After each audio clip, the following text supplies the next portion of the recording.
कर्नाटक के urban development minister Yatindra Siddaramaiah अपने बीदर दौरे पर पहुंचे, जहां उन्होंने अहिंदा जिला सम्मेलन में हिस्सा लिया और माइनॉरिटीज, बैकवर्ड क्लासेस, दलित से एकजुट होकर राजनीतिक रूप से मजबूत बनने की अपील की।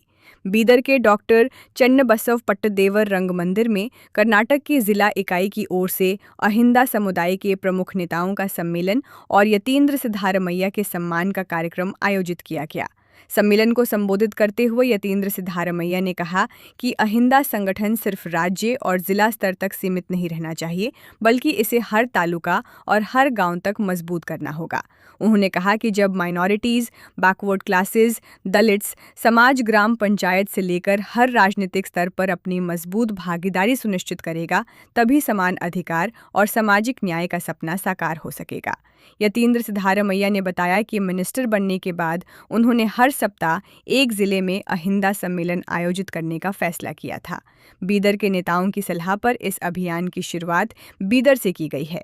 उन्होंने भगवान बुद्ध, बसवन्ना, डॉक्टर भीमराव अंबेडकर, देवराज उर्स और वीपी सिंह के संघर्षों को याद करते हुए कहा कि सामाजिक न्याय के लिए राजनीतिक जागरूकता और एकजुटता बेहद जरूरी है। उन्होंने संविधान की रक्षा, जातीय जनगणना, कास्ट सर्वे की रिपोर्ट लागू करने और आबादी के अनुपात में आरक्षण देने की भी वकालत की। साथ ही सभी अहिंदा समुदायों से अपने अधिकारों के लिए संगठित होकर आवाज बुलंद करने की अपील की। इस मौके पर बीदर के सांसद सागर खांद्रे ने भी कहा कि अहिंदा समुदाय को और अधिक मजबूत किया जाना चाहिए। उन्होंने मांग की कि बीदर जिला कांग्रेस अध्यक्ष और बीदर अर्बन डेवलपमेंट अथॉरिटी बूडा के अध्यक्ष जैसे महत्वपूर्ण पदों पर भी अहिंदा वर्ग के नेताओं को अवसर दिया जाए। कार्यक्रम में पूर्व मंत्री रहीम खान, पूर्व विधायक अशोक खेनी, एआईसीसी ऑब्जर्वर राजेश लिलोटिया सहित कई अन्य नेता और समाज के प्रमुख लोग उपस्थित रहे। ಸಿದ್ದರಾಮಯ್ಯವರು, ನಮ್ಮ ತಂದೆಯವರು ಸಿದ್ದರಾಮಯ್ಯವರು, ಆಗ ಅವ್ರ ಜೊತೆ ಜನತಾದಳದಿಂದ ಉಚ್ಚಾಟನೆ ಆದಾಗ ಅವ್ರ ಜೊತೆ ಬಹಳಷ್ಟು ನಾಯಕರು JDSನಿಂದ ಹೊರಗೆ ಬಂದರು.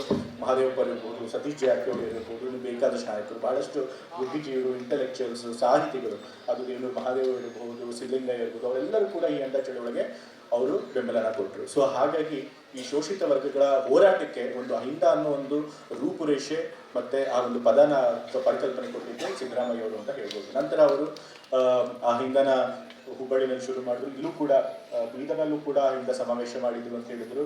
ಆಗಲೂ ಕೂಡ ಅಮೃತರಾವ್ ಚಿಮ್ಕೋಡಿ ಅವರೇ ಅದಕ್ಕೆ ನೇತೃತ್ವ ವಹಿಸ್ಕೊಂಡಿದ್ರು. ಅವ್ರ ನೇತೃತ್ವದಲ್ಲಿ ಆ ಸಮಾವೇಶ ಆಯಿತು ಅಂತ ಹೇಳ್ತಿದ್ದಾರೆ. ಇವತ್ತು ಶೋಷಿತ ವರ್ಗಗಳ ಒಕ್ಕೂಟ ಅವರ ನೇತೃತ್ವದಲ್ಲಿ ಮತ್ತೆ ಆಗ್ತದೆ, ಬಹಳ ಸಂತೋಷವಾದಂಥ ವಿಚಾರ. ಸೊ ಹಾಗಾಗಿ ಬೀದರ್ನಲ್ಲೂ ಕೂಡ ಮಾಡಿದ್ರು, ರಾಜ್ಯಾದ್ಯಂತ ಮಾಡಿದ್ರು. ಅದಾದ್ಮೇಲೆ ಎಲ್ಲರಿಗೂ ಕೂಡ ನಮ್ಮ ವರ್ಗಗಳೇ ಅಹಿಂದ ಅಲ್ಪಸಂಖ್ಯಾತರು, ಹಿಂದುಳಿದ ವರ್ಗಗಳು, ದಲಿತರು ಎಲ್ಲ ರಾಜಕೀಯ ಪ್ರಜ್ಞೆ ಮೂಡಿಸಿ ನಾವೆಲ್ಲ ಕೂಡ ಒಗ್ಗಟ್ಟಾದರೆ ನಾವು ರಾಜಕೀಯ ಅಧಿಕಾರನ ಪಡೆಯಬಹುದು ಅಂತ ತೋರಿಸ್ಕೊಟ್ಟಿದ್ದಂಥದ್ದು ಸಿದ್ದರಾಮಯ್ಯ ಅವರು. ಇವತ್ತು ಯಾತಕ್ಕೆ ನಾವೆಲ್ಲ ಒಂದಾಗಬೇಕು ಅನ್ನೋ ಪರಿಸ್ಥಿತಿ ಇದೆ ಅಂತ ಹೇಳಿದ್ರೆ, ಈಗಾಗಲೇ ಹೇಳಿದಾಗೆ ನಾವು ಶತಮಾನಗಳಿಂದ ಶೋಷಣೆಗೆ ಒಳಗಾಗ್ತಾ ಇದ್ದೇವೆ. ಆಮೇಲೆ ಬಾಬಾ ಸಾಹೇಬ್ ಅಂಬೇಡ್ಕರ್ ಒಂದು ಮಾತು ಹೇಳಿದ್ದಾರೆ. ಅವ್ರು ಏನಪ್ಪ ಹೇಳಿದ್ದಾರೆ ಅಂತಂತಂದ್ರೆ, political power is the key to social empowerment ಅಂತ ಹೇಳಿದ್ದಾರೆ. ರಾಜಕೀಯ ಶಕ್ತಿ ಇದೆ, ನಾವು ಸಾಮಾಜಿಕವಾಗಿ, ಶೈಕ್ಷಣಿಕವಾಗಿ, ಆರ್ಥಿಕವಾಗಿ ಮುಂದೆ ಬರೋದಕ್ಕೆ ಸಾಧ್ಯ ಇಲ್ಲ. ಇವತ್ತು ಮುಂದುವರೆದ ವರ್ಗದವ್ರು ಯಾತಕ್ಕೆ ಅವ್ರು ಮುಂದುವರೆದಿದ್ದಾರೆ? ಯಾಕೆ ಅಂತಂತಂದ್ರೆ ಅವ್ರು ಶತಮಾನದಿಂದ ಅಧಿಕಾರನ ಅವರೇ ಸಮಾಜದಲ್ಲಿ ಅನುಭವಿಸ್ಕೊಂಡು ಬರ್ತಾ ಇದ್ದಾರೆ. ಅದು ರಾಜಕಾಲದಲ್ಲಿರಬಹುದು, ಸ್ವಾತಂತ್ರ್ಯ ಬಂದಂತಹ ಪ್ರಜಾಪ್ರಭುತ್ವದಲ್ಲಿರ್ಬೋದು, ಯಾವಾಗಲೂ ಅಧಿಕಾರ ಅವ್ರ ಕೈ ಇರೋದ್ರಿಂದ ಅವರು ತಮ್ಮ ಸಮುದಾಯವನ್ನು ಅಭಿವೃದ್ಧಿ ಮಾಡಿಕೊಡ್ಸಕ್ಕೆ ಸಾಧ್ಯ ಆಗಿದೆ. ಇವತ್ತು ನೋಡಿ, ಸಮಾಜನ ನಿಯಂತ್ರಣ ಮಾಡುವಂಥ ಆಯಕಟ್ಟಿನ ಅಧಿಕಾರಯುತ ಸ್ಥಳಗಳಲ್ಲಿ ಅದು ಕಾರ್ಯಾಂಗ ಇರ್ಬೋದು. ಕಾರ್ಯಾಂಗ ಅಂತಂದ್ರೆ ಎಕ್ಸಿಕ್ಯೂಟಿವ್, ಅದು ಯಾರು ಇರ್ತಾರೆ? ಆಫೀಸರ್ಗಳಿರ್ತಾರೆ. ಹೆಚ್ಚಿನ ಆಫೀಸರ್ಸ್ ಯಾರು ಇರ್ತಾರೆ? ಮುಂದುವರೆದವರೆಗೂ ಇರ್ತಾರೆ. ಅದೇ ರೀತಿ ನ್ಯಾಯಾಂಗದಲ್ಲಿ ನೋಡಿ, ಯಾರು ಜಡ್ಜ್ಗಳಿರ್ತಾರೆ? ಹೆಚ್ಚಾಗಿ ಮುಂದುವರೆದವರೆಗೂ ಇರ್ತಾರೆ.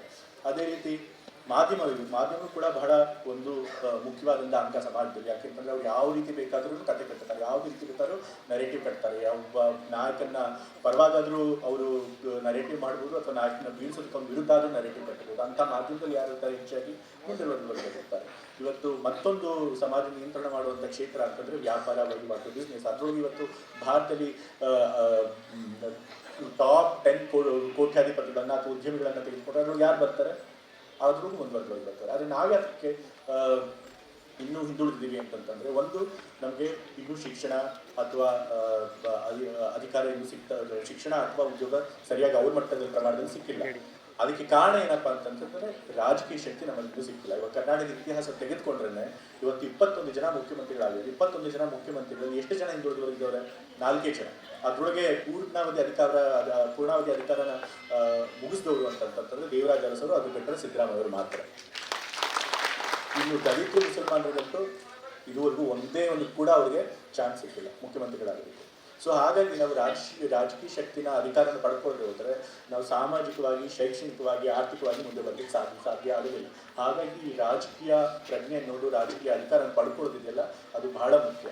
ಅದು ಆಗಬೇಕು ಅಂತಂದರೆ ಏನಾಗಬೇಕು ಅಂತಂದರೆ ನಮ್ಮಲ್ಲಿರೋ ದೊಡ್ಡ ಅಸ್ತ್ರ ಅಂತಂತಂದರೆ ನಮ್ಮ ಒಗ್ಗಟ್ಟು, ನಮ್ಮ ಜನಸಂಖ್ಯೆ.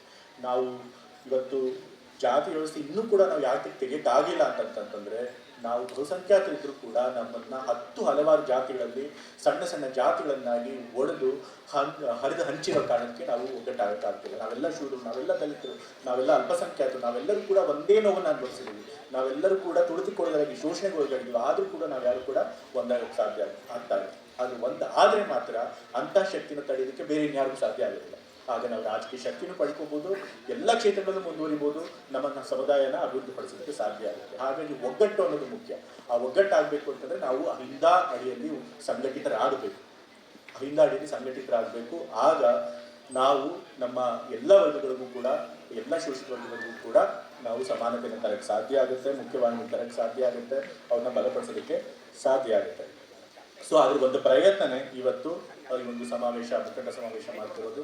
ಅದು ಬೀದರ್ನಲ್ಲಿ ಬಲಿಷ್ಠವಾಗಿದೆ, ಬಹಳ ಸಂತೋಷವಾದಂಥ ವಿಚಾರ. ಇವತ್ತಿಷ್ಟೋ ಜನ ಬಂದಿದ್ದೀವಿ. ಆದರೆ ಅದು ಬರೀ ಜಿಲ್ಲಾ ಕೇಂದ್ರದಲ್ಲಿದ್ದರೆ ಮಾತ್ರ ಸಾಲದು. ನೀವುಗಳು ಅದನ್ನು ಪ್ರತಿಯೊಂದು ತಾಲೂಕು ಮಟ್ಟಕ್ಕೂ ತೆಗೆದುಕೊಂಡು ಹೋಗಬೇಕು, ಹಳ್ಳಿಗಳ ಮಟ್ಟಕ್ಕೂ ತೆಗೆದುಕೊಳ್ಬೇಕು, ಗ್ರಾಮ ಮಟ್ಟಕ್ಕೂ ತೆಗೆದುಕೊಳ್ಬೇಕು. ಅಲ್ಲೂ ಕೂಡ ನಮ್ಮ ಶೋಷಿತ ವರ್ಗದಲ್ಲಿ ಆ ರಾಜಕೀಯ ಪ್ರಜ್ಞೆ ಅನ್ನೋದನ್ನ ಬೆಳೆಸ್ಬೇಕು. ಯಾಕೆಂತಂದರೆ ನಾವು ಅಧಿಕಾರ ಪಡ್ಕೊಳ್ಳೋದು ಕಷ್ಟ, ಅಧಿಕಾರ ಪಡ್ಕೊಂಡ ಮೇಲೆ ಅದನ್ನು ಉಳಿಸ್ಕೊಂಡು ನಾವು ಬೆಳೆಯೋದು ಕೂಡ ಬಹಳ ಕಷ್ಟ. ಇವತ್ತು ಸಿದ್ದರಾಮಯ್ಯ ಅವರು ಮುಖ್ಯಮಂತ್ರಿಗಳಾಗಿದ್ರು ಕೂಡ, ಒಳ್ಳೆ ಆಡಳಿತ ಕೊಟ್ಟಿದ್ರು ಕೂಡ, ಯಾವುದೇ ಒಂದು ಕಪ್ಪು ಚಿಕ್ಕೆ ಇಳಿದ್ರು ಕೂಡ ಅವ್ರ ಮೇಲೆ ಹಲವಾರು ಒತ್ತಡಗಳು. ಕೊನೆಗೂ ಅವರು ರಾಹುಲ್ ಗಾಂಧಿ ಅವರಿಗೆ ಮಾತು ಕೊಟ್ಟಿದ್ರು, ಆ ಮಾತಿನ ಪ್ರಕಾರ ನಡ್ಕೊಂಡ್ರು, ಅದು ಬೇರೆ ವಿಷಯ. ಆದರೂ ಕೂಡ ಅವರು ಅಧಿಕಾರದಲ್ಲಿದ್ದಾಗ ಸತತವಾಗಿ ಅವ್ರ ಮೇಲೆ ಒತ್ತಡ ಬರ್ತಾನೆ ಇತ್ತು. ಸೊ ಹಾಗಾಗಿ ಯಾರಾದರೂ ಹಿಂದೆ ವರ್ಗದಿಂದ ಯಾರಾದರೂ ಉನ್ನತವಾದಂಥ ಅಧಿಕಾರ ಪಡ್ಕೊಂಡ್ರೆ ಅವರು ಬಹಳ ಅಗ್ನಿ ಪರೀಕ್ಷೆಯನ್ನು ಎದುರಿಸಬೇಕಾಗುತ್ತೆ. ಅಧಿಕಾರ